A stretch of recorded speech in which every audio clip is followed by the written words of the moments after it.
चलिए आइए शुरू करते हैं सर। हेलो लर्नर, बात करते हैं अपने YouTube चैनल पे, यानी विज्ञान का एक ऐसा चैप्टर जिसमें हर एक बच्चा कंफ्यूज हो जाता है और हर एक पेपर में यदि एक प्रश्न आता है तो उसमें भी बहुत लोग गलत करके आते हैं। तो ये चैप्टर रहेगा सर, इसके बारे में पूरा बेसिक से पूरा एकदम फास्ट रिवीजन करते हुए चलेंगे और रिवीजन भी करेंगे और उसके साथ हम लोग पढ़ेंगे भी।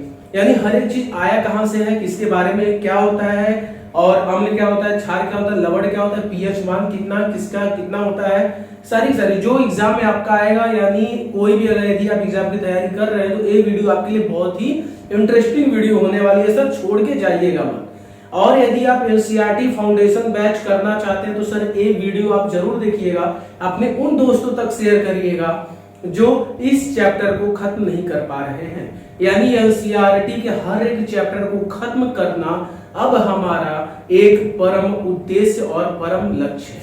चलिए आइए शुरुआत करते हैं बिना टाइम वेस्ट किए हुए सर। बात करते हैं, यदि आपने हमारे चैनल को सब्सक्राइब नहीं किया तो सब्सक्राइब करें, बेल आइकन को प्रेस करें और नए वीडियो के इंतजार करते रहे सर। बहुत ही अच्छी वीडियो हम लोग बनाएंगे सर। बात करते हैं आज का जो टॉपिक है अम्ल, क्षारक एवं लवण के बारे में बात करते हैं। एसिड शब्द की उत्पत्ति सर, एसिड शब्द की उत्पत्ति किस भाषा से हुआ है तो हम भाषा बात करेंगे सर, लैटिन भाषा से हुआ है। और लैटिन भाषा के किस शब्द से तो बात करते हैं एसियर से, और एसियर का अर्थ होता है खट्टा। अभी सूचक क्या होता है, जैसे कोई पदार्थ है उसका हमें पता करना है कि वो अम्ल है या क्षार है, तो उसका पता लगाने के लिए जिस यंत्र का उपयोग हम लोग करते हैं वो होता है सूचक, वो सूचक कहलाता है। क्लियर? चलिए ये बात करते हैं, फिर से हमारे साथ बोल लीजिए। एसिड लैटिन भाषा से बना हुआ है, एसियर शब्द से, जिसका अर्थ होता है खट्टा, और सूचक क्या होता है, किसी चीज के कोई पदार्थ पता करना है कि वो अम्ल है क्षार है, तो इसका पता लगाने के लिए जिस यंत्र का उपयोग करते हैं उसको हम बोलते हैं सूचक, इंडिकेटर। ओके, आगे बात करते हैं, आइए अम्ल के बारे में। अम्ल में इसमें भोजन का स्वाद खट्टा होता है, यानी अम्ल का स्वाद खट्टा होता है। और ये चीज इसके बारे में और पढ़ लीजिएगा, यह नीले लिटमस को लाल कर देता है, यानी नीले लिटमस को किसमें कन्वर्ट कर देता है, लाल में। अम्ल हमेशा खट्टा होता है, इतना याद रखेंगे। और क्षारक क्या होता है, वो लाल लिटमस को नीला कर देता है और इसका स्वाद कड़वा होता है, कड़वा होता है और लाल लिटमस को नीला कर देता है। बात क्लियर है सर? चलिए, आपको कोई भी संदेह नहीं होना चाहिए सर। यहाँ से दो प्रश्न बहुत ही इंपॉर्टेंट बनते हैं, यानी एक अम्ल यानी नीले लिटमस को लाल कौन करता है, अम्ल करता है, और लाल लिटमस को नीला कौन करता है, क्षारक करता है। क्लियर है?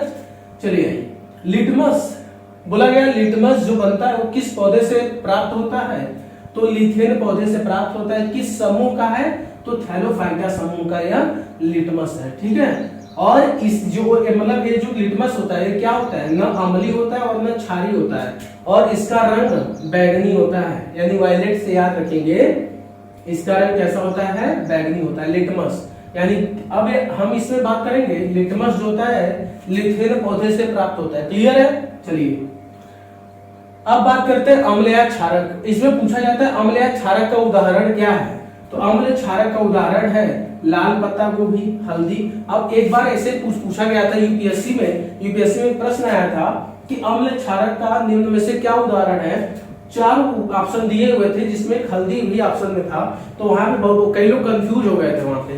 तो हल्दी जो होता है वो अम्ल क्षारक होता है। क्लियर है सर? हल्दी को इस्तेमाल किया जाता है अम्ल क्षारक के रूप में।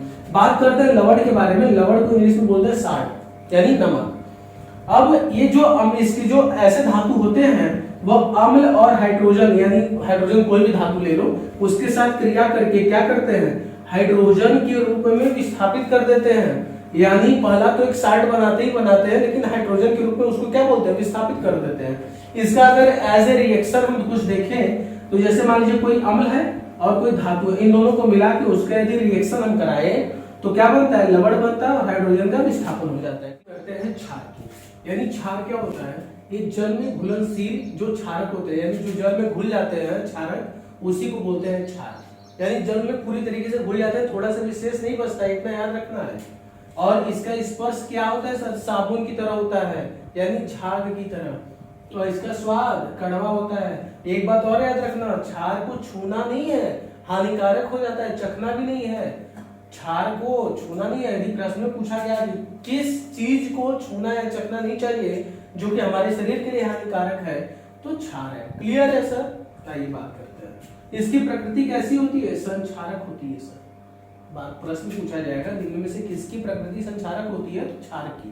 क्लियर है? आपका एक एक नंबर, यानी आपका जो एक एक नंबर का प्रश्न सब यहाँ से मैं आपको करा दूंगा इस चैप्टर से, कोई भी दिक्कत नहीं है सर, कहीं भी आपको भटकना नहीं पड़ेगा।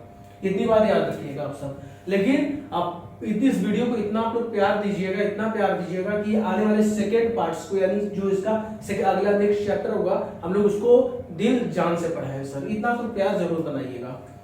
अब बात करते हैं पीएच स्केल की, यानी पीएच स्केल की खोज किसने की थी? तो इसकी खोज सोरेनसन ने की थी। और इसमें जो होता है पी सूचक होता है, यानी एच जो होता है वो हाइड्रोजन ऑफ पावर होता है, यानी ये हाइड्रोजन के पावर को बताता है, इतना याद रखना। और इसमें जो होता है पी इंडिकेटर होता है, और पी का मतलब होता है कुशांश, और जिसका अर्थ होता है शक्ति।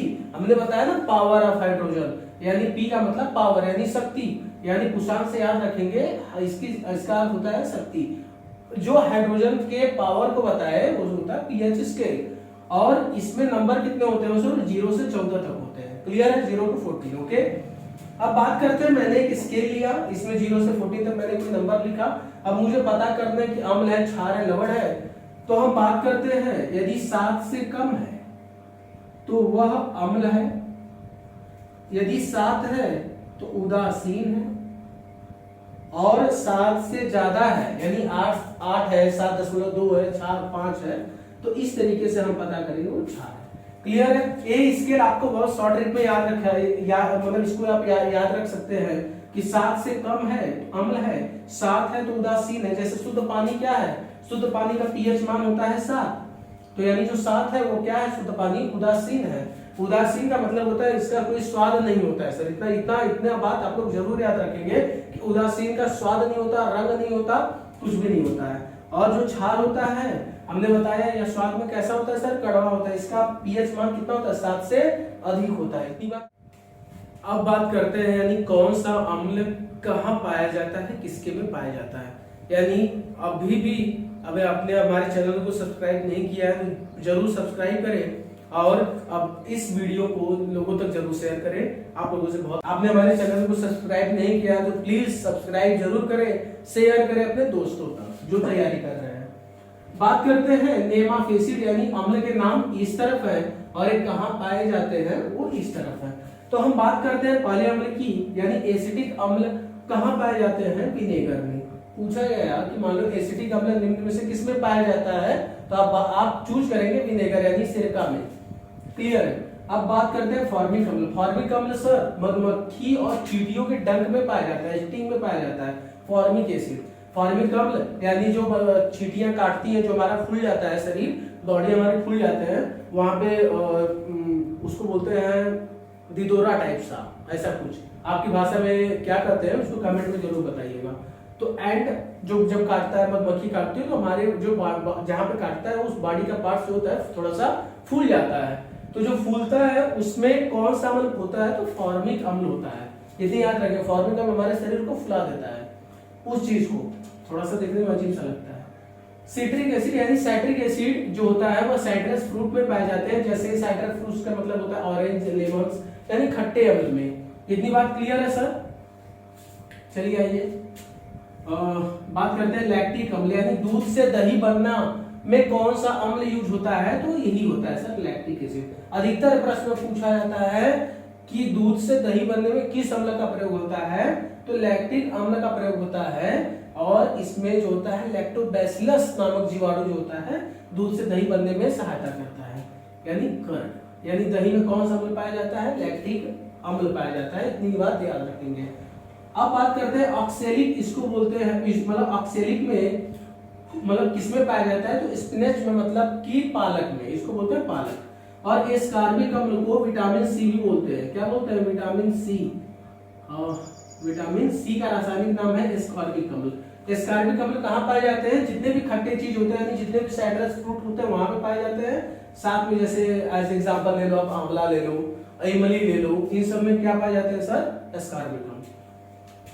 टार्टरिक अम्ल यानी टार्टरिक एसिड जो होता है टैमरिंड यानी इमली, ग्रेप्स, अनराइप मैंगो यानी कच्चे आम में, इन सब में कौन सा अम्ल पाया जाता है? टार्टरिक अम्ल। अभी पूछा गया था हाल ही में किसी पेपर में, कि टैमरिंड जो होता है उसमें कौन सा अम्ल पाया जाता है, कौन सी एसिड पाई जाती है। तो मतलब लगभग 65% लोगों ने तो कुछ अलग ही मारा था, और जो 25% लोग थे वो कुछ मतलब 35% लोग इस पे टार्टरिक अम्ल पे मारे थे। तो ये तो हमारी चीज होगा, यदि आपको इसको स्क्रीनशॉट लेना है तो स्क्रीनशॉट ले सकते हैं आप।